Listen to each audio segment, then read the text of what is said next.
Hey there, this is the first night of my trip report for October 2021. I'm here for the 50th anniversary celebration, well, the start of it, and it's Monday, October 4th. So I'm at Animal Kingdom Lodge tonight and had a travel day and fun first day. Here, I'm out on my balcony. We have a Savannah view room. I'm here with my friend Kelly, who's another blogger. She's a food blogger friend of mine. We're having the foodie experience here. But we have a Savannah view room, and so there's zebra off of my balcony right now, which is really fun.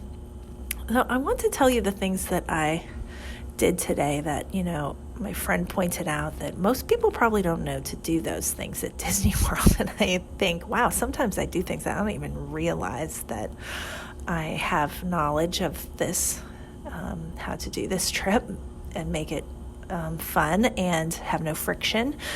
So I started my day at about 6 a.m. by checking for a dinner reservation for tonight at Boma. I really wanted to eat at Boma, but I have not been able to find reservations for months. And I had an alert set on Mouse Dining. That is a free service where you'll get an email if a reservation opens up. But nothing had been opening up. A few days ago, one opened up at like 9 p.m. tonight. I was like, no, it's not going to work. But knowing that people cancel their reservations the night before, because you have to cancel within that time frame in order to avoid getting charged a cancellation fee for the reservation. Knowing that likely many people were canceling the night before, I thought it's worth a shot to get on there. So at 6 a.m. this morning, I got on, and there were so many reservations available. Particularly at Boma, there's like 5:30, 5:45, 6 o'clock, 6:30. Like I had my pick of whatever I wanted. And it's just amazing to me that most people probably wouldn't know that you can pretty much count on reservations becoming available that early morning of the day of.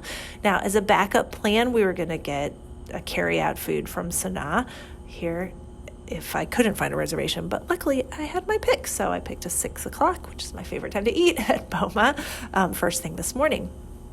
So that was the first thing I did that I thought, wow, there's probably a lot of people don't know how to do that. Next, we flew here on Delta, and I used a bunch of Delta points that I had from a credit card sign up years ago that were just kind of hanging out in my account, and flew Delta Comfort Plus, which I absolutely love. I think it's a really good value if you want an upgraded experience from Coach, because proportionately it's not that much more. I can't give you any numbers on that, but I have used it many times, and it's just a much more comfortable experience, and you get free alcohol, you get better snacks. Even now, with still being pandemic times, that we got alcohol, snacks, you get more leg room, you get to board early. It's just a much better experience than being in Coach, and you're towards the front of the plane. So if you have a chance, look into that. How much more is it to upgrade to Comfort Plus? And you might be surprised that it is not that much more sometimes, especially on a shorter flight. So we had a lovely flight, and then I had Magical Express reservations because Magical Express is still running up until December 31st of this year. However, I'm here for a very short time, and I wanted to maximize my time at Animal Kingdom Lodge. I wanted a chance to show her around and hang out here before we went to dinner.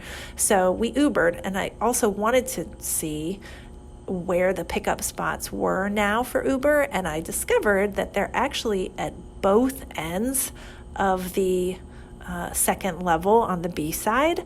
I can't speak to the other side. I've only done this on the B side, but on the B side, if you go to either far end on the second level of this is arrivals, that you can get an Uber at either place. So at first, I only knew that there was one at the very I guess if you're looking out from the airport at the far right, there's also a pickup at the far left, and that is where we got our Uber this time. It came very quickly, 2 minutes. We were in the Uber, headed off to Animal Kingdom Lodge. It took 28 minutes to get there, so literally 30 minutes total from hitting the door at the airport to being here. So that is amazing. The average time on Magical Express is an hour and a half. So we basically saved an hour. Now it was $40, which is obviously not free. But to me, being here for such a short time, that was completely worth it. So something to consider. Now, if you are starting to plan a trip for 2022, I suggest go back and listen to the episode before episode 64, where I walk through your options after Magical Express comes to an end, what to do, how to get to your hotel from the airport. So that was lovely. And then we just kind of hung out at the resort, and I showed her around. She'd never been here before. We had a drink beforehand at Victoria Falls Lounge. So in terms of what's open at Animal Kingdom Lodge, almost everything is open. Gico is not open, and all of the activities haven't come back yet, the standard kind of round of activities, but there are more activities than the last time I was here, which was in April. So more and more is coming back at the resorts now that they can get staffing and there aren't the safety concerns that we once thought there would be. So Boma, I was a little nervous that it wouldn't be the full experience because of the pandemic. Happy to report everything was there. All 60 items were available at Boma, and I've mentioned it before, but Boma is my favorite restaurant. It just suits my style of eating and my palate. I love it. And I was not disappointed. Everything was amazing. I was so happy to be back and at Boma again. And it has just reopened recently within the last month. So highly recommend it if you haven't been there before. What I like about it is that everything that you put in your mouth at Boma is delicious, regardless of if it's an adventurous thing or a very straightforward thing. It's never disappointing. We went down to the pool afterwards and had a swim. We had to go down the water slide. I go down the water slide every time at every resort. Have to.